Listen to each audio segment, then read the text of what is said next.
ரசம் சாதம், லெமன் சாதம், தயிர் சாதத்துக்கு ஒரு சூப்பரான உருளைக்கிழங்கு டீப் ஃப்ரை எப்படி செய்கிறதுன்னு சொல்ல போகிறேன்.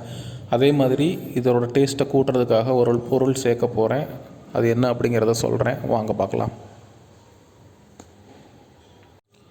குக்கரில் ஒரு 1/4 கிலோ சின்ன உருளைக்கிழங்கு இருக்குல்ல, பேபி பொட்டேட்டோ, அந்த உருளைக்கிழங்கை மூழ்கிற அளவுக்கு தண்ணி சேர்த்து கொஞ்சம் உப்பு போட்டு ஒரு 1/2 ஸ்பூன் மஞ்சத்தூள் போட்டு நல்லா கலக்கி விட்டுக்கோங்க. கலக்கி விட்டு குக்கரில் வச்சு ஒரு 3 விசில் வரைக்கும் விட்டு எடுத்துருங்க. உருளைக்கிழங்கு நல்லா வெந்ததுக்கப்புறம் இந்த மாதிரி தோல் சீவி எடுத்து வச்சுக்கோங்க.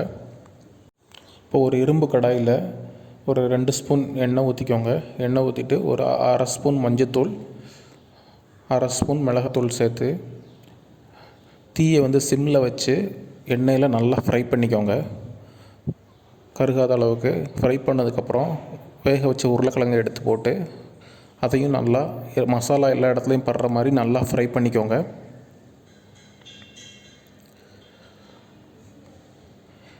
இப்போ இதில் தேவையான அளவுக்கு உப்பு சேர்த்துடலாம். தேவையான அளவுக்கு உப்பு சேர்த்துக்கோங்க. இப்போது இதுக்கு சுவையை கூட்டுறதுக்கு நான் ஒன்று சொல்கிறேன்னு சொன்னால, இந்த மாதிரி காஞ்ச கருவேப்பிலை எடுத்துக்கோங்க. இதை பவுட்ரு பண்ணி இந்த ஃப்ரையோடு சேர்த்திங்கன்னா நல்லா டேஸ்ட்டாக இருக்கும். கருவேப்பிலையை ரொம்ப தூள் மாதிரி அரைக்காமல் இந்த மாதிரி கொரகொரப்பாக அரைச்சிக்கு இதை அதோட சேர்த்திங்கன்னா ரொம்ப டேஸ்ட்டாக இருக்கும், மணமாகவும் இருக்கும். இப்போ உருளைக்கிழங்கு நல்லா மசாலாவோட நல்லா ஃப்ரை ஆகிடுச்சு. இப்போ இதுக்கு மேலே அந்த பொடி பண்ணி வச்சுருக்கிற கருவேப்பிலை இருக்குல்ல, அதையும் சேர்த்து இதோடு சேர்த்து நல்லா ஃப்ரை பண்ணிக்கோங்க.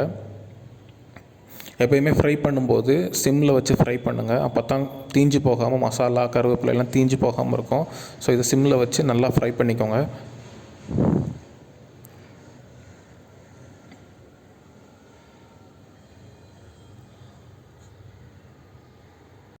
இப்போ கருவேப்பிலையை உருளைக்கிழங்குல சேர்த்ததுனால அதோட மிக்ஸ் ஆகி நல்லா ஃப்ரை ஆகி இப்போ சூப்பராக ஸ்மெல் வந்துக்கிட்டு இருக்குது. இப்போது நல்லா ப்ரௌனிஷாக நல்லா ஃப்ரை ஆகிடுச்சு உருளைக்கிழங்கு. ஸோ இந்த ஸ்டேஜில் ஆஃப் பண்ணிடலாம். அவ்வளோதாங்க, உருளைக்கிழங்கு டீப் ஃப்ரை சூப்பராக ரெடி ஆகிடுச்சு. ஸோ நான் சொன்ன மாதிரி கருவேப்பிலையை இதில் கொஞ்சம் சேர்த்துக்கோங்க பொடி பண்ணி. எந்த ஃப்ரையாக இருந்தாலும் இது மாதிரி சேர்த்திங்கன்னா ரொம்ப நல்லாயிருக்கும். ஸோ அந்த வீடியோ பிடிச்சிருந்துச்சின்னா லைக் பண்ணுங்கள், ஷேர் பண்ணுங்கள், சப்ஸ்கிரைப் பண்ணுங்கள்.